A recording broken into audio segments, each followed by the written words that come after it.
Bonjour à toutes et à tous, aujourd'hui on se retrouve pour une nouvelle vidéo, on va s'intéresser à la Alfa Romeo Strada, voilà. Donc une voiture qui vient d'arriver on va dire au niveau du côté commercial, voilà, c'est pas très bien français ça. Donc on va voir un petit peu ce qu'il en est sur le site internet d'Alfa Romeo, voir ce que c'est comme voiture, mais c'est une voiture qui est vraiment très très intéressante au niveau design et performance.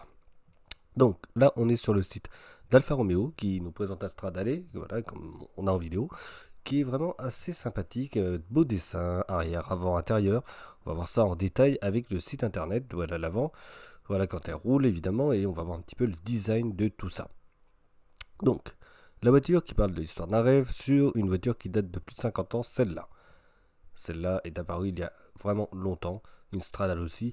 On voit que les pneus sont quand même vachement plus épais, la partie caoutchouc, hein, mais c'est comme ça que ça se faisait à l'époque. Pareil, on voit les portes qui remontent un petit peu sur le toit, petite partie affûtée à l'avant, et là on voit la version plus moderne qui reprend quand même beaucoup de style de design de l'ancienne génération. Bon, les roues sont carrément autres, mais tout le reste c'est vraiment similaire, à s'y méprendre presque. Donc, on va voir un petit peu, justement, donc le trois quarts avant, le trois quarts arrière.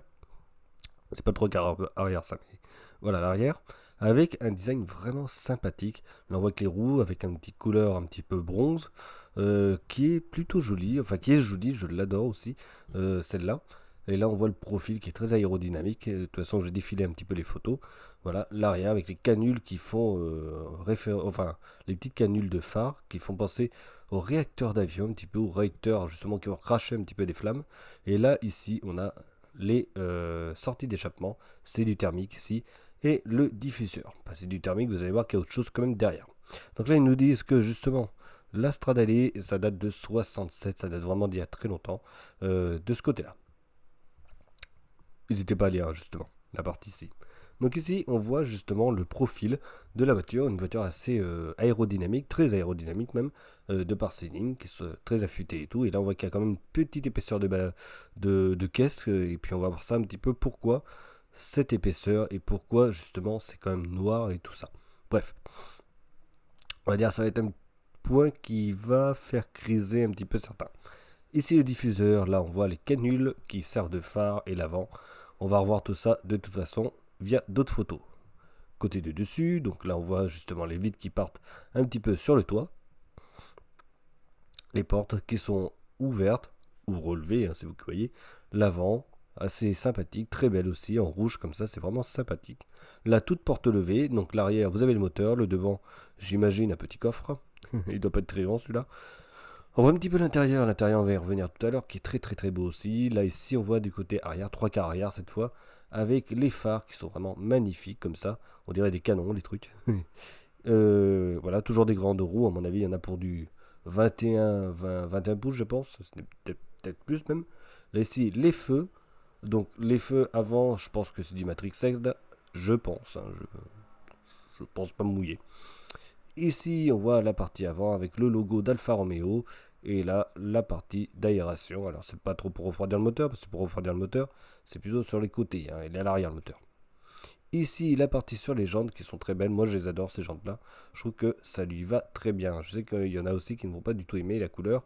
C'est vraiment du tout au tout. Soit on aime, soit on n'aime pas. Et ça, j'ai un peu compris ça sur des commentaires, notamment sur une vidéo. Octane qui avait présenté cette voiture. Il y en a qui avaient dit que les roues, ça, c'était pas top top, mais moi je les adore. Ici, je sais pas pourquoi il y a un trèfle à 4, enfin pourquoi ils ont fait comme ça le trèfle à 4 feuilles, mais il y est. Voilà, une petite vue sur la canule du phare. Voilà, et un peu l'intérieur. Là, on voit que c'est en 3D. Là, on dirait qu'il y a une flamme qui va sortir du capot. C'est assez étonnant. On va voir un petit peu l'intérieur maintenant. Très très bel intérieur, comme on voit ici, qui est vraiment très design, que ce soit les sièges intérieurs et tout. On va voir tout ça. On va commencer déjà par le volant qui est en alu et en cuir. Voilà, alu brossé hein, normalement. C'est vraiment très très beau. Instrumentation numérique à l'avant. Ça, c'est très sympa. Très très sympa. Là, un peu plus loin, la console centrale ici, qui a l'air d'être en alu. Ici, partie normalement en cuir. J'imagine que c'est en cuir. C'est vrai qu'on n'a pas toutes les données là-dessus, mais c'est vrai que c'est vraiment très très sympathique. Là, il parle un petit peu d'aéronautique, et c'est vrai que la corde au boisson, on se dit qu'on va faire décoller l'avion. On le verra de vraiment plus près, vous verrez c'est une belle pièce d'art ce truc là. Ici la porte pareil, je sais pas si c'est de la lumière ou pas, mais c'est assez sympathique d'avoir ces petits effets qui se trouvent ici, avec la petite lanière, je pense pour ouvrir la porte, et ici le dessin des sièges, enfin on en voit une petite partie. Voilà, de plus près, le poste de commande. Donc là franchement, c'est un avion. C'est vraiment magnifique, à lui brosser, trop beau, trop magnifique. Vraiment très très très très bien dessiné, très détaillé. Vraiment un détail magnifique. Voilà, c'est très très beau. Pareil les stries ici, vous voyez, c'est creusé dans la matière. C'est de l'orfèvrerie quasiment. Voilà. Mode de conduite. Les suspensions. Oh, c'est bien, je lis l'italien. Et ici, la partie où on voit l'écran d'instrumentation numérique, mais qui va à l'essentiel. Alors c'est numérique, ok, mais vraiment, c'est pour afficher ce qu'on doit afficher le plus important avec la 333 km/h. C'est possible qu'elle aille jusqu'à cette vitesse-là, apparemment. La jauge d'essence, le contour, la température qui fait dehors, bon, c'est pas ce qui est le plus intéressant, mais ça y est quand même, et l'heure. Donc voilà, c'est vraiment les trucs les plus essentiels que l'on a ici affichés. Et ça, c'est plutôt cool. Et je pense qu'il doit y avoir un truc qui affiche s'il y a de la clim ou pas. Voilà. La possibilité de mettre un téléphone apparemment qui est connecté à la voiture. Donc pour avoir un deuxième affichage. Enfin, ça, si vous voulez, hein, parce que bon. Celui du haut, je pense qu'il suffit largement. Ici, on voit le côté de la portière tout en cuir. C'est vraiment très très beau. Voilà. Il n'y a pas de plastique là-dedans. Ça, c'est sûr que l'ancienne version et la nouvelle. Voilà, regardez-moi ces sièges, magnifiques, très beaux. Vraiment, c'est du plus bel effet, très bien dessiné et taillé à la serpe, on dirait, on dirait. Donc là ici, je pense que c'est la boîte à gants. Bref, c'est vraiment sublime, sublime. Voilà, et là, ça y est, bon, on est reparti sur le début du diaporama. Ah, l'aération ici, on n'avait pas vu. C'est vrai que, je sais pas pour où passe l'air, si peut-être par l'avant. C'est bon, j'ai trouvé l'avant. Voilà, bonne expérience de conduite. Qu'est-ce qu'ils nous disent là-dessus? V6 biturbo, 3 litres, 620 chevaux. Donc on est sur cette partie-là. Capable d'atteindre une vitesse de 333 km/h, d'accélérer de 0 à 100 en moins de 3 secondes. Vraiment, ça c'est super. Il fait un petit bruit sympathique, hein. Je vais vous mettre en description la vidéo d'Octane. Donc lui, il a présenté la voiture, il a laissé la vidéo avec le bruit du son moteur. Donc ça c'est sympathique. Et c'est vrai que ça donne envie, on va dire, de la conduire. Déjà à l'intérieur, j'ai envie de la voir. Voilà. Ça c'est clair, l'intérieur, extérieur, tout ça, j'ai envie de voir ce que ça fait d'être dedans. Et apparemment, ça a l'air d'être une bonne pistarde. Dans le sens où on va pouvoir aller sur le terrain et la piste. Voilà. Donc ça c'est bien.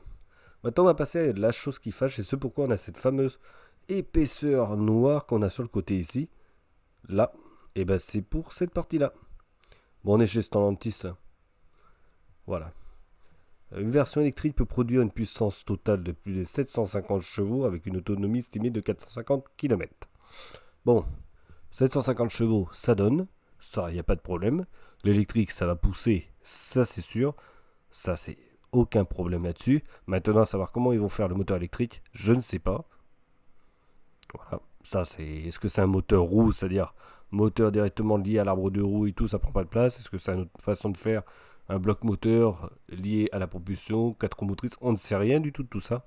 Tant qu'on ne sait pas, moi je peux pas vous dire. Et puis l'autonomie estimée à 450 km. Ok, mais ça, c'est si vous roulez pas vite, je pense.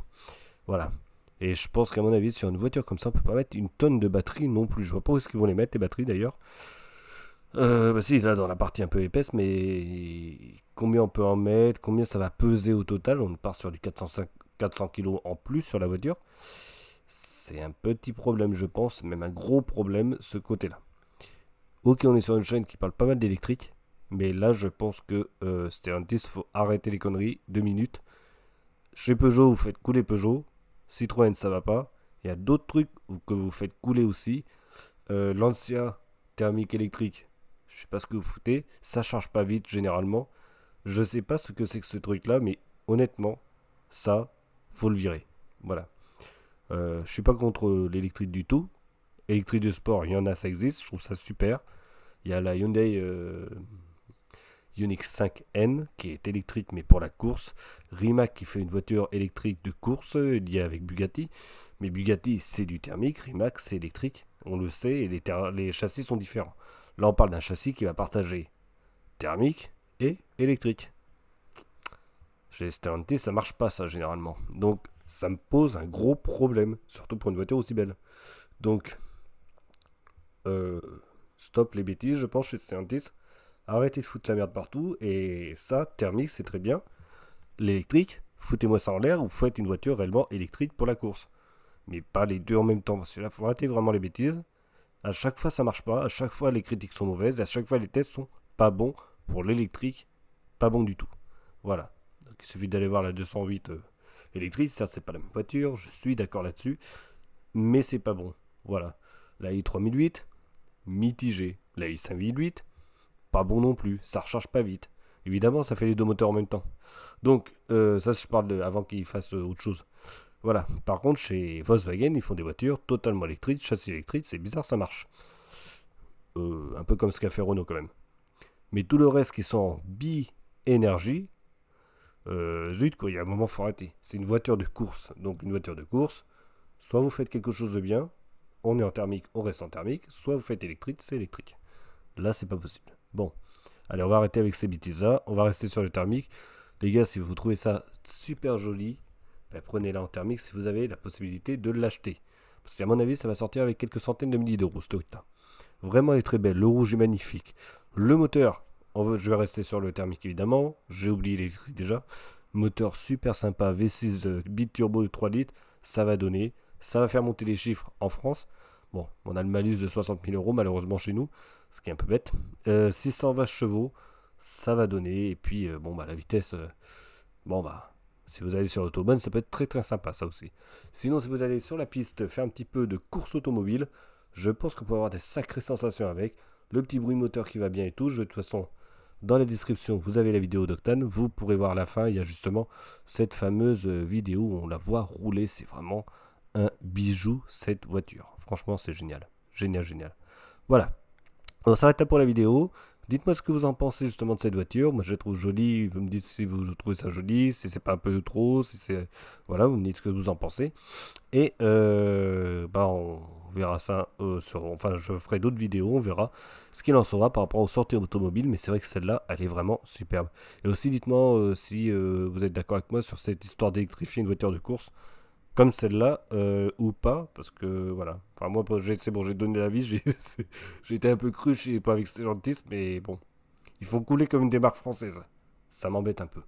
Allez, sur ce, à bientôt tout le monde et portez-vous bien.